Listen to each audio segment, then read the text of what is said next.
भैया भरत लखन के कुल काम की अयोध्या, चलना है राम भक्तों प्रभु राम की अयोध्या। कितना मेहनत करना पड़ता है इन बच्चों के साथ आपको? बच्चे सब मेहनत खुद करते हैं, उसमें सपोर्ट हम लोग करें। सपोर्ट कर। श्री राम भक्त हनुमत के नाम की अयोध्या, चलना है राम भक्तों प्रभु राम की अयोध्या, चलना है राम भक्तों प्रभु राम की अयोध्या।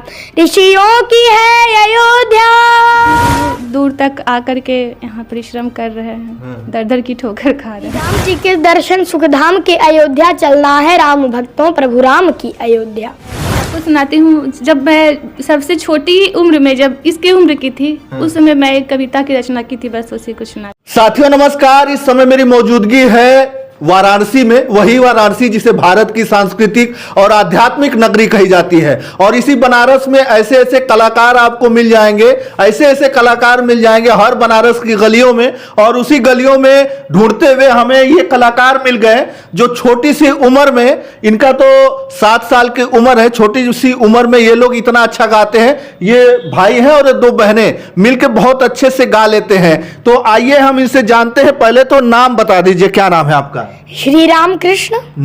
कितना उम्र है? 7 years old। 7 साल की उम्र में इतना हारमोनियम बजा लेते हैं, गा लेते हैं। कौन सिखाया ये सब? मेरी मम्मी। अच्छा, मम्मी सिखाई है ये सब? जी। क्या करना है आगे चल के? मुझे मैथिली ठाकुर और अनूप जलोटा दादा जी की तरह बनना है। अच्छा, बचपन से ही ठान लिया है कि हमें जो है ऐसा बनना है, हा? जी। अच्छा, कुछ गा के सुनाएंगे। इस समय जो है पूरा अयोध्या में, अयोध्या जो है राममय है, पूरा भारत राममय है। अब जो है अयोध्या में राम मंदिर का उद्घाटन होने वाला है, जो बरसों की तपस्या जो है सफल होने वाली है। उस पर कुछ गाना वाना आपने बनाया है? जी। कौन सा गाना गाएंगे? भजन, भजन, राम भजन। अभी सुनाता हूँ। हाँ। मेरी झोपड़ी के भाग आज खुल जाएंगे, राम आएंगे। मेरी झोपड़ी के भाग आज खुल जाएंगे, राम आएंगे।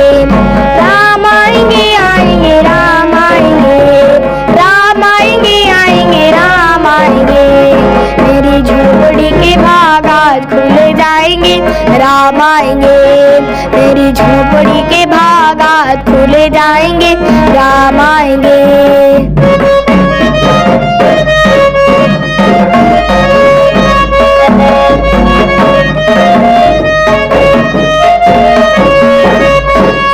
राम आएंगे तो अंगना सजाऊंगी, राम आएंगे तो अंगना सजाऊंगी।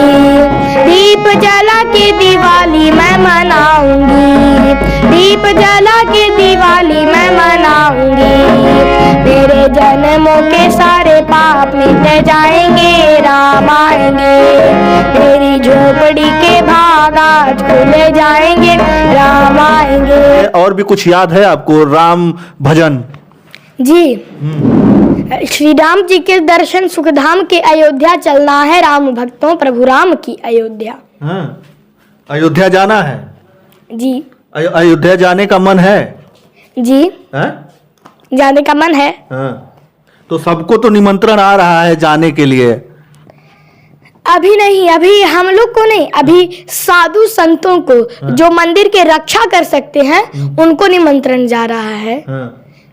तो आप भी जाएंगे कि नहीं राम मंदिर देखने के लिए, दर्शन करने के लिए? दर्शन करने जाऊंगा, जरूर जाऊंगा। जाऊंगा। और वहां से आपको बुलावा आया कि आप इतना अच्छा भजन गाते हैं, वहां पे प्रोग्राम अगर रखा जाए आपका तो? जरूर जाऊंगा।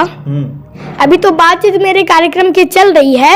अगर जो हो गया तो मैं श्री रामचंद्र जी को यही धन्यवाद करना चाहूंगा, क्योंकि उन्होंने मुझे कार्यक्रम दिलाया। अच्छा, अगर जो हो गया तो। हाँ हाँ। अच्छा, बिना हारमोनियम के एक भजन गा के सुनाइए।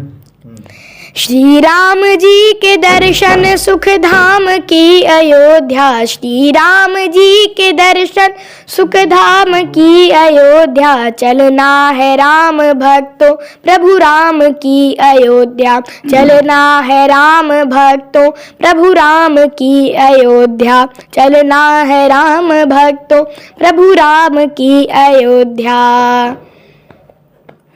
सरयू का तट निराला गोता लगाएंगे हम, इस तन के पाप अपने सारे बहाएंगे हम, इस तन के पाप अपने सारे बहाएंगे हम। सीता रसोई जाकर हो सीता रसोई जाकर सब खान पान करना, हनुमान गढ़ी जाकर हनुमत का ध्यान धरना, हनुमान गढ़ी जाकर हनुमत का ध्यान धरना।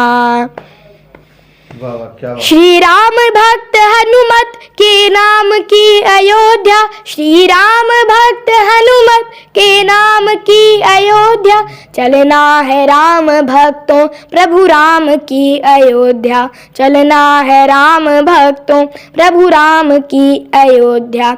ऋषियों की है अयोध्या, ऋषियों की है अयोध्या, संतों की है अयोध्या, सभी जाति धर्मों की है, महंतों की है अयोध्या, सभी जाति धर्मों की है, महंतों की है अयोध्या। दुखियों की है अयोध्या हो दुखियों की है अयोध्या, गुणियों की है अयोध्या, जप तप जोशियों की मुनियों की है अयोध्या। भैया भरत लखन के कुल काम की अयोध्या, चलना है राम भक्तों प्रभु राम की अयोध्या, चलना है राम भक्तों प्रभु राम की अयोध्या। श्री राम जन्मभूमि पर राम ललाए, मंदिर बना निराला खुशियों से गीत गाए, मंदिर बना निराला खुशियों से गीत गाए। मर्यादा यहाँ मिलती संस्कार यहाँ मिलते, मर्यादा यहाँ मिलती संस्कार यहाँ मिलते, कहते हैं राज दुख के उपचार यहाँ मिलते, कहते हैं राज दुख के उपचार यहाँ मिलती। हरे राम की विजय है पर राम की अयोध्या, हरे राम की विजय है पर राम की अयोध्या, चलना है राम भक्तों प्रभु राम की अयोध्या, चलना है राम भक्तों प्रभु राम की अयोध्या, चलना है राम भक्तों प्रभु राम की अयोध्या। वाह वाह, क्या बात है। देख लीजिए, अगर ऐसे जो गाने अगर ये मंच पर गाएंगे, ऐसे भजन ये मंच पर गाएंगे, तो हमको नहीं लगता कि हजारों की संख्या में जो भीड़ जुटेगी वो तालियां बजाने से वो लोग चूकेंगे, क्योंकि बहुत ही अच्छा इन्होंने जो भजन गाया है। ये कौन लिखा है कि ये कहीं पे है? क्योंकि मैं पहली बार ही सुन रहा हूँ। मेरी मम्मी ने लिखा है। अच्छा, लिखे हैं आप? कहीं से लिखे हैं। अच्छा, मतलब कि कहीं था वो आपने लिख के ये आपकी मम्मी ने लिख के दिया, आपको याद करा दिया है? जी। ये सारा कुछ याद करा देती है मम्मी आपको? याद करा नहीं देती हैं। हाँ। जैसे कुछ बच्चों को रटाया जाता है, हम लोग में वो सब नहीं है, दे दीजिए बस याद हो गया। हो गया याद? अच्छा, ये सारी बातें भी मम्मी सिखाई हैं कि ऐसे स्कूल में जाके सीखे हो? स्कूल की बात नहीं है, जैसे अगर जो ऐसा नहीं होता तो इस टाइम मुझे रटाया जाता, ये सब करो वो सब करो, रटाया जाता, लेकिन मुझमें ये सब कुछ नहीं है, बस दे दीजिए और याद हो गया। याद हो गया? अच्छा, ये जब आपको वहां पे अयोध्या में जब जाएंगे आप, तो ये जो आपकी मम्मी ने आप लिखा है, जो सारी कुछ भजन है, ये सारा भजन आप गा के सुनाएंगे ना वहां पे? जी। और ये भजन को सिर्फ एक ही गुरु नोटेशन सहित बताए हैं। अच्छा, और भी कुछ है जो आपको याद है, तो थोड़ा सुनाइए। सुंदर है दरबार अनुपम झांकी के बाहर, हीरा मोती के सिंहासन पे बिराजे लालन जो, कैसा सुंदर है दरबार। सनातन ताल से ताल मिला, सनातन ताल से ताल मिला, सनातन ताल से ताल मिला, सनातन ताल से ताल मिला। राम जी का धनुष बाण, शिव जी का डमरू, कान्हा की बंशी और राधा के घुंघरू, राधा के घुंघरू। राम जी का धनुष बाण, शिव जी का डमरू, कान्हा की बंशी और राधा के घुंघरू।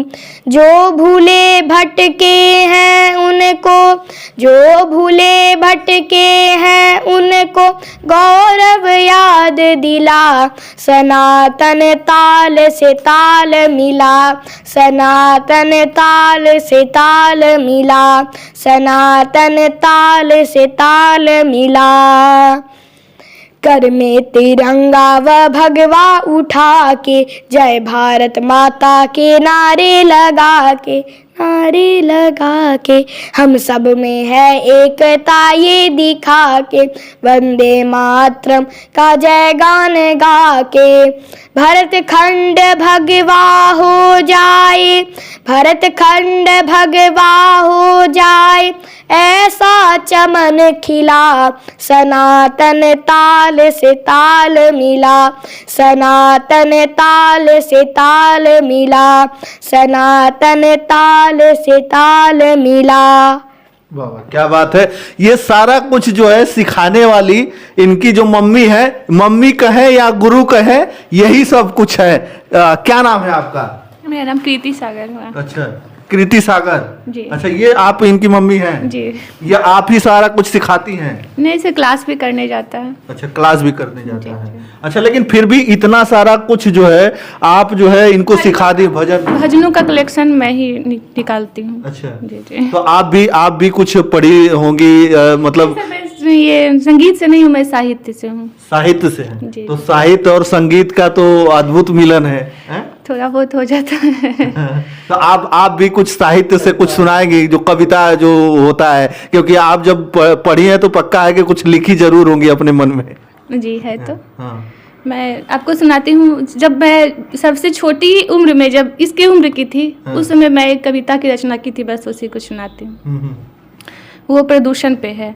सुन लो मेरी मक्खी रानी, तुम हो कितनी अघरदानी, सुन लो मेरी मक्खी रानी, तुम हो कितनी अघरदानी, रोग बांटती घड़ी घड़ी आंखें तेरी बड़ी बड़ी, तू रानी दो पंखों वाली, रंग है तेरा गहरी काली, तुम बड़ी हो भोली भाली, कोई जगह न तुमसे खाली, कोई जगह न तुमसे खाली, चुपके चुपके आने वाली, गहरा दुख दे जाने वाली, चुपके चुपके आने वाली, गहरा दुख दे जाने वाली, दिन निकलते आती हो, मलमूत्रों पर चढ़ जाती हो, पद पंखों में मलमूत्र समेट भोजन पर फैलाती हो, भोजन पर फैलाती हो, जो खाते ऐसे भोजन को दुख देते खुद और परिजन को दुख, भोग बहुत पछताती हूँ, अब तुमको व्यथा सुनाती हूँ, अब तुमको व्यथा सुनाती हूँ, तुम जाओ मेरे आंगन से, बस यही याचना करती हूँ, मत और दुखाओ तुम हमको, करबद्ध प्रार्थना करती हूँ, करबद्ध प्रार्थना करती हूँ। वाह वाह, क्या बात है। देख लीजिए, मम्मी भी इनकी जो है साहित्य से पढ़ी हुई है, तो कुछ ना कुछ ये भी लिखती रहती हैं। अच्छा, कितना मेहनत करना पड़ता है इन बच्चों के साथ आपको? बच्चे सब मेहनत खुद करते हैं, उसमें सपोर्ट हम लोग करें। सपोर्ट करते हैं। तो क्या मन में आया, आप भी साहित्य से पढ़ी हुई हैं, तो क्या मतलब मन में आया कि बच्चों को जो है ये संगीत में और इसमें लाया जाए, गवाया जाए, और जो ये सारी चीज़ें सिखाया जाए? क्योंकि अमूमन तौर पे जो है माँ बाप सोचते हैं कि बच्चों को अब स्कूल भेज दिया, इसके बाद वो पढ़ाई लिखाई करे, कुछ बने, नौकरी पाए, इस तरीके का सोच रहता है। आपके अंदर ये कैसी सोच आया मन में कि ये सारा कुछ हो? सर, ये बचपन से ही इसमें ये है कि ये जब बहुत कम उम्र का था, तब से ही ये संगीत के प्रति इसकी खुद की रुचि थी। अच्छा। तब उसमें हम दोनों मिलकर निर्णय लिए कि क्यों ना इसको इसी लाइन में थोड़ा ज़्यादा आगे बढ़ा दें। अच्छा, इस बच्चे को तो आपने इस लाइन में ला दिया, ये बच्चियों को? सर, उसका सुन करके आ गई दोनों। अच्छा, आ गई। तो कभी मना नहीं करते कि नहीं हम ये सब? इसके लिए ही हम लोग सर इतनी दूर दूर तक आकर के यहाँ परिश्रम कर रहे हैं, दर दर की ठोकर खा रहे हैं। तो क्या लग रहा है कि अब जो है आगे चल के इनके साथ कुछ अच्छा होगा और आपके साथ कुछ अच्छा हो जाएगा? वो तो काशी विश्वनाथ बाबा की कृपा, मैं भी क्या बता सकती हूँ। काशी विश्वनाथ की नगरी में आप लोग रह रहे हैं, और लगता है कि मुकाम जिसके लिए आप सोचे हैं कि मतलब इन बच्चों को मुकाम एक मिल जाए, लोग जानने लगे, हालांकि जानते भी हैं, ज़्यादातर लोग जानने लगे हैं अब इन बच्चों को। जी जी, प्लेटफॉर्म की ज़रूरत है सर, इसको एक मार्ग की ज़रूरत है। अगर जो कुछ उचित मार्ग मिल जाए तो बच्चे जो इतनी मेहनत कर रहे हैं, हो सकता है इसको थोड़ा कम मेहनत में सफलता मिल जाए। इन बच्चों की दिनचर्या क्या होती है सुबह से जो है ये? हाँ सर, सुबह से इसको सर कंटिन्यूटी ऐसे कहा जाता है, एक माँ को पढ़ाना, अंधी माँ भी होती है, अनपढ़ माँ भी होती है, अगर जो वो चाह ले बच्चों को पढ़ाना तो वो पढ़ा लेती है। एजुकेशन में सर 2.5 से 3 घंटा इसको देते हैं, बाकी जो दिनचर्या है सोने उठने और संगीत में। अच्छा, मतलब दिन भर ये संगीत ही खाना है, संगीत ही पीना है, संगीत ही उठना है, बैठना है, सब कुछ करते हुए बस संगीत। और पूरा ये घर आप देखेंगे सर, एजुकेशन में भी लोगों को कुछ संदेह होता है। एजुकेशन में सर अपने उम्र से एजुकेशन में बहुत आगे है। अच्छा, तो अपनी उम्र से ये बहुत आगे है, तीनों बच्चे मेरे। अच्छा। एजुकेशन में स्कूल जाने का समय मिल पाता है फिर? हाँ सर, कभी स्कूल तो जाता है, कभी कभी ना भी जाता है। अच्छा अच्छा। वैसे सरकार का नियम है सर, सरकारी स्कूल से पढ़ता है। अच्छा, सरकारी स्कूल से? जी हाँ सर, सरकारी। अच्छा, लोगों के मन में तो ये रहता है, आप जो है वाराणसी में है और वाराणसी में लोग आते हैं यहाँ पर अपने बच्चों को पढ़ाने के लिए, वो प्राइवेट स्कूलों में बच्चों को भेजते हैं। मेरे बच्चे सरकारी स्कूल में जा रहे हैं। अच्छा जी हाँ सर। प्राइमरी जो सरकारी पाठशाला होती है उसमें? ये बछाव मध्य विद्यालय, प्राइमरी विद्यालय बछाव में क्लास 1 का स्टूडेंट है, क्लास 2 में जाएगा। अच्छा जी, देख लीजिए, ये एकदम अद्भुत। ये बच्चे जो है इतना सब कुछ, इतना ज्ञान जो है, समझ लीजिए, इसलिए कि उम्र नहीं हुई। अच्छा अच्छा। तो ये सरकारी स्कूल में ये जो है इतना सब कुछ इसको ज्ञान हो जाता है? आपको लगता है कि सरकारी स्कूल में जो है इसको ज्ञान मिल जाए? अब आपके सामने है, बच्चे आपके सामने हैं, स्कूल आपके सामने है। देख लीजिए, जो है लोगों के मन में ये धारणाएं होती है कि सरकारी स्कूल से पढ़ा हुआ बच्चा कुछ नहीं कर सकता, लेकिन आप सोच सकते हैं, इनको देख लीजिए, 7 साल की उम्र में इतना अच्छा गाते हैं और इतना ज्यादा ज्ञान है। सबसे बड़ी बात यह है, और इनकी माता जी हैं, ये सारा कुछ जो है समर्पित कर दिए अपने बच्चों के प्रति। और ये एक बात बताइए कि सरकारी स्कूल में ही ये सब पढ़ते हैं। आप सोच सकते हैं कि वाराणसी जैसे शहर में बिहार से आके यहाँ पर रह रही हैं और सरकारी स्कूल में इन बच्चों को पढ़ा रही हैं। हालांकि अद्भुत ज्ञान है इन बच्चों को, समझ लीजिए। तो चलिए, बस इस वीडियो में इतना ही। ज्यादा से ज्यादा इस वीडियो को शेयर जरूर कीजिएगा ताकि इनको भी एक मुकाम जरूर मिले जिसके लिए ये लोग संघर्ष कर रहे हैं इतनी छोटी उम्र में। तो चलिए, बस इस वीडियो में इतना ही। धन्यवाद। जय हिंद, जय भारत।